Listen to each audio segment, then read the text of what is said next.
पूर्ति लाभपछि प्रमोद खरेलले भोगेको त्रासदी। गायक प्रमोद खरेल दोस्रो सन्तानको बाबु बनेको आज 21 दिन पुग्यो। तर लक्ष्मीका रूपमा घर बिर्दिएकी छोरीलाई उनले अहिलेसम्म स्पर्श गर्न पाएका छैनन्। गत 29 जेठमा श्रीमती दिपाबाट जोर्तो सन्तान प्राप्ति भएता प्रमोदले कल्पनै नगरेको पीडा र त्रासदी बिहोर्नु पर्यो। यी दिनहरूमा उनले आफ्नो आँखाबाट जति आँसु बगाए त्योभन्दा धेरै आँखाभित्र लुगाए। मनको बैचनी र अनिद्रो रातको के कुरा गर्नु। जन्मिए लगतै 6 दिनसम्म नवजात छोरीलाई भेन्टिलेटरको मद्दतले सास फेरिरहेको हेर्नु पर्दा बाबुको मन के गुर्जियो। भर्खरै सन्तान जन्माएकी श्रीमती एकाएक मृत्युको मुखमा पुगेको अनुभूति हुँदै गर्दा श्रीमानको अवस्था के हुन्छ। प्रमोदले एकै पटक दोस्रो प्रसाद 2 पीडादायक अवस्थाहरू सामना गरे। जेठो छोरो जन्मिएको 8 वर्षपछि प्रमोद र दिपा दोस्रो सन्तानको पर्खाइमा थिए। गर्भवती अवस्थामा दिपा नियमित डाक्टरको परामर्शमा थिइन्। उनलाई अल्का अस्पतालकी डाक्टर नूतन शर्माले हेरिरहेकी थिइन्। अन्तिम समयसम्म पनि सबै कुरा सामान्य देखिएको थियो। डाक्टरले दिएको डेट असाढ 5 भन्दा 1 हप्ता अगाडि दिपालाई गाह्रो भयो। प्रमोदले आफ्नै गाडीमा राखेर गत 29 जेठमा पत्नीलाई अल्का अस्पतालमा पुर्याए। अघिल्लो बच्चा सिजरियन विधिबाट भएकाले दोस्रो बच्चाको पनि नर्मल डेलिभरी नहुने डाक्टरले बताएका थिए। अपरेसन थिएटरबाट प्रतीक्षारत थिए प्रमोद, उनका बाबु र बहिनी मन्जु। बिहान करिब 9 बजेतिर बच्चा रहेको आवाज सुनियो। प्रमोदको शरीरको रौँ ठाडा भए, अनुहारमा स्वेत मुस्कान आयो। एकैछिनमा बालरोग विशेषज्ञ डाक्टर शिव चालिसेले शिशुलाई अपरेसन थिएटरबाट बाहिर ल्याए। प्रमोद जुरुक्क उठे, बच्चालाई हातमा लिन तयार भए। तर डाक्टरले अनुहारको रङ अनायास फेरियो। उनले प्रमोदलाई बच्चा दिएनन्। नानीलाई सास फेर्न गाह्रो भयो। डाक्टरले भने केही बेर अक्सिजन दिनुपर्छ। प्रमोदले केही बोलेनन्। डाक्टरले शिशुलाई बोकेर आइसियुमा उक्लिए। प्रमोद पछि लागे। एकछिन यही बस्दै गर्नुहोस् है भन्दै डाक्टर आइसियुभित्र पसे भने प्रमोद बाहिर प्रतीक्षामा बसे। उनको मुटुको धड्कन त्यसरी नै बढिरहेको थियो जसरी श्रीमतीको शल्यक्रिया हुँदा सुरुमा बढेको थियो। करिब 15-20 मिनटमा डाक्टर चालिसेले बाहिर निस्किए। बच्चाको सास फेर्न सकिरहेको छैन। 1-2 घण्टा भेन्टिलेटरमा राख्नुपर्ने भयो। डाक्टरको मलिन आवाज सुनाए। फेरि पनि केही बोल्न सकेनन् प्रमोद। उनको मन आत्तिँदै थियो। तर अपरेसन थिएटर श्रीमती अर्धबेहोसी अवस्थामै थिइन्। उनी बिउजेपछि बच्चा खोज्दैछिन्। कसरी सुनाउने, कसरी सम्हाल्ने, प्रमोद निकै छटपटिए। 2 घण्टापछि डाक्टर फेरि बाहिर निस्किए। तर फेरि पनि उनीसँग कुनै सुखद समाचार थिएन। उनले नयाँ समाचार सुनाए। सामान्यतया आमाको पेटमा हुँदा बच्चाको फोक्सोमा पानी हुन्छ। बच्चा जन्मिँदासम्म त्यो पानी हजम भइसकेको हुनुपर्छ। तर तपाईको बच्चाको फोक्सोबाट पानी घटेको छैन। 1.5-2 घण्टा भेन्टिलेटरबाट श्वास प्रश्वास गराउँदा पानी घटाउन सकिएन। अहिले बच्चा पुनः भेन्टिलेटर निर्भर छ, डाक्टरले भन्दै गर्दा प्रमोदको मुटु काप्न थाल्यो। डाक्टरले उपाय सुनाए। सब्स्टिट्युट भन्ने लिक्विड हुन्छ। बच्चाको मुखबाट एउटा पाइप छिराएर त्यो लिक्विडलाई फोक्सोबाट पुर्याउनुहोस्। त्यसो भयो भने पानी घट्न सक्छ। भर्खरै जन्मेको शिशुको मुखबाट पाइप छिराउने कुराले प्रमोद राम्ररी झस्के। उनका नौढाडी गरे। तर डाक्टरमा निर्भर हुने भन्दा उनीसँग अर्को विकल्प पनि थिएन। डाक्टरले भने बमोजिम कार्यका लागि उनले सहमति दिए। तल ओर्लेर आफ्नै श्रीमतीलाई सबै सुनाएर उनी भक्कानिन थालिन्।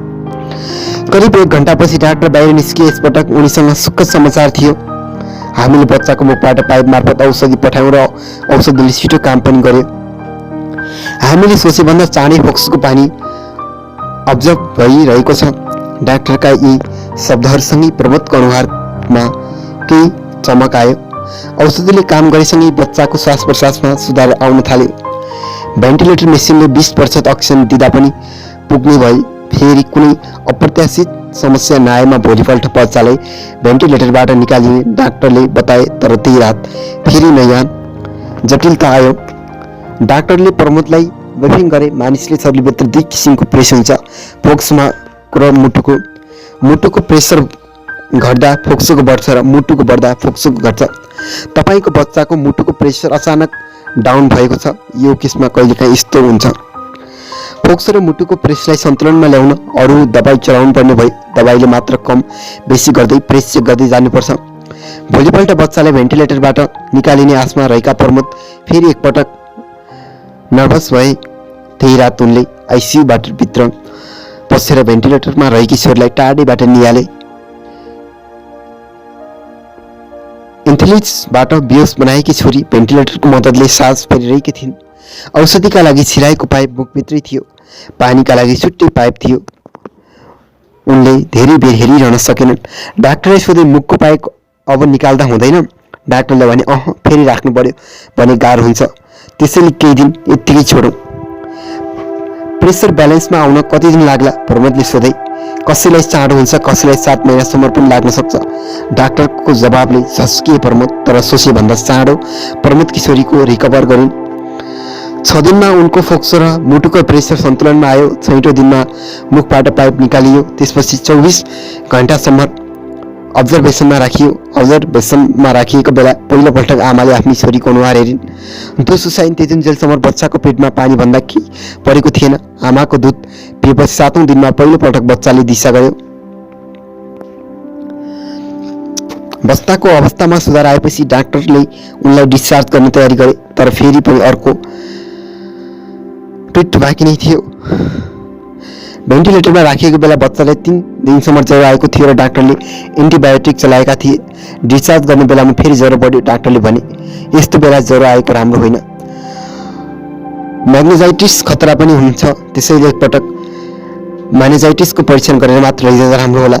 डाक्टरले बच्चाको ढाडको हड्डीबाट पानी निकालेर टेस्ट गर्नुपर्ने बताए। प्रमोदलाई भाउनु भयो। बल्ल तल्ल भेन्टिलेटरबाट निकालेको बच्चालाई फेरि अर्को कष्ट दिन उनको मनले मानेन। अहिले नगर्दा पनि हुँदैन, उनले अलिकति असहमति राखे। डाक्टरले भने, मलाई लाग्छ तपाईँको बच्चा 90% नर्मल छ, तर पनि किन रिस्क लिने? कथाची म्याग्नेटाइज नै रहेको छ भने भोलि ठुलो भएपछि दिमागी समस्या आउन सक्छ। त्योभन्दा अहिले नै परीक्षण गरेर ढुक्क हुनु राम्रो। प्रमोदले सोचे, आखिर डाक्टर भन्दा जान्ने हामी होइनौँ। त्यसैले भारी मनले सहमति दिए। बच्चाको ढाडमा सुई रोपेर पानी निकालियो। 24 घण्टापछि रिपोर्ट आयो, साँच्चै म्याग्नेजाइटिस भएको रहेछ। डाक्टरले अब 21 दिनसम्म औषध चलाउनु पर्ने बताए। सकेसम्म अस्पतालमै राखेर उपचार गर्न डाक्टरको सुझाव थियो। कोरोनाको प्रकोप बढिरहेको थियो। प्रमोद अस्पताल र घर गरिरहन्थे। संक्रमणको डरले गर्दा उनी अहिलेसम्म छोरीलाई छोएका थिएनन्। पत्नी दिपा अस्पतालबाट डिस्चार्ज भइसकेकी थिइन्। उनको सुत्केरी शरीरलाई पनि स्याहारको आवश्यकता थियो। उनले बच्चालाई काखमा लिने र दुध चुसाउने गरिरहेका थिइन्। घर गएपछि फेरि उनले छोरीका लागि अस्पताल धाउन सम्भव थिएन, संक्रमणको डर पनि हुन्थ्यो। त्यसैले प्रमोदले छोरीलाई घरै लैजाने निधो गरे। उनले अल्का अस्पतालमै 2 जना नर्स आफूलाई उपलब्ध गराइदिन आग्रह गरे। शुल्क तिर्ने गरी अस्पतालले उनलाई 2 नर्सको व्यवस्था गरिदियो। असार 7 गते प्रमोदकी श्रीमती र बच्चा लिएर आफ्नो घर फर्किए।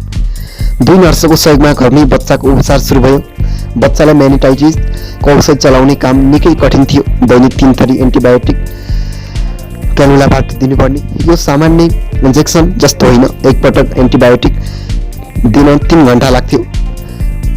3 पटकलाई 9 घण्टा। दैनिक 9 घण्टा नवजात शिशुको शरीरमा पम्पिङ गर्नुपर्ने अवस्था थियो। पम्प गर्ने मेसिन उनले अस्पतालबाट भाडामा ल्याएका थिए। बच्चाको उपचार चल्दै गर्दा अर्को विपत्तिले प्रमोदलाई छोयो।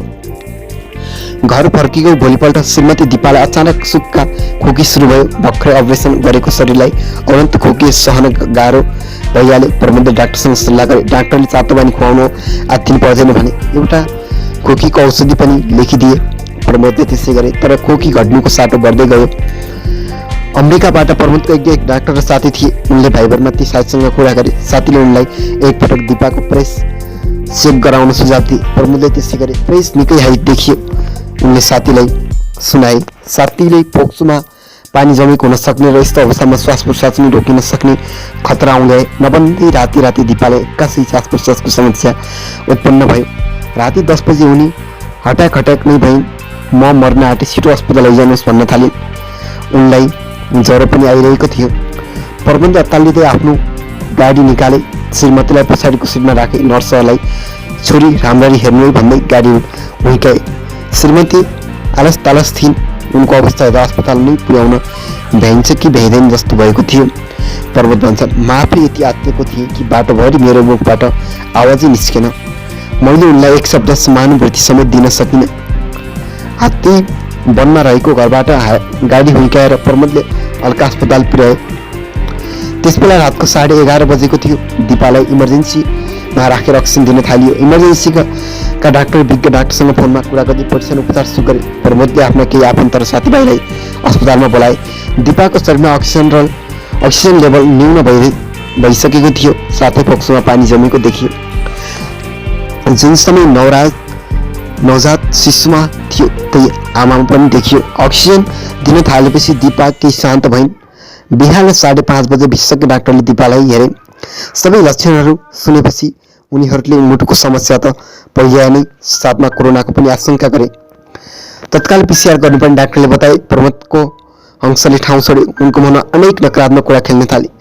यदि उनलाई यस्तो अवस्थामा कोरोना भएको भए ज्यान बचाउन कठिन हुन सक्थ्यो, किनकि उनले इम्युनिटी पावर निकै कमजोर भइसकेको थियो। सुक्खा खोकी, ज्वरो र श्वास प्रश्वासमा कठिनाइ सबै लक्षण कोरोनासँग मिलिरहेका थिए। मलाई एक मनले लाग्यो कि मैले आफ्नो श्रीमतीलाई गुमाउँदैछु, मेरो जीवन बर्बाद भयो। बिहानै PCR का लागि श्वास सङ्कलन गरेर डाक्टरहरूले PCR रिपोर्ट नआएसम्म प्रबन्ध र दिपा दुवै उत्तिकै नर्भस भए। उनीहरूलाई बोल्न त के एक अर्काको अनुहारमा हेर्न समेत सकिरहेका थिएनन्। दिउँसो दिपाको इको गरियो। इको रिपोर्ट पनि आत्तिने खालको थियो। प्रमोदले मनमोहन कार्डियो थोरासिक भास्कुलर सेन्टरमा काम गर्ने नर्स बहिनी मन्जुलाई फोन गरेर बोलाए। मन्जु तुरुन्तै अल्कामा आइन्। इको रिपोर्ट हेरेपछि उनी पनि आत्तिन्।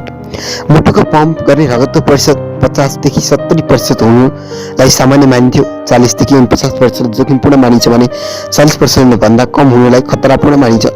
दिपाको 25 देखि 30% मात्रै देखियो। बहिनीले भाउजूलाई मनमोहनमै लैजान प्रमोदलाई सुझाइन्। त्यहीबाट उनले डाक्टर भगवान कोइरालालाई पनि फोन गरिन्। यसो छ भनेपछि कोइराला तुरुन्तै लैहाल्नु भने। एम्बुलेन्समा राखेर अक्सिजन लिँदै दिपालाई मनमोहनमा पुर्यायो। त्यहाँ मुटु विशेषज्ञ डाक्टर सञ्जीव थापाले उनलाई हेरे। प्रेसर एकदमै अस्थिर थियो। मानिसको शरीरभित्र फोक्सोबाट अक्सिजन पाएर शुद्ध भएको मुटु पास हुन्छ र मुटुले शरीरलाई विभिन्न भागमा पम्पिङ गर्नुपर्छ।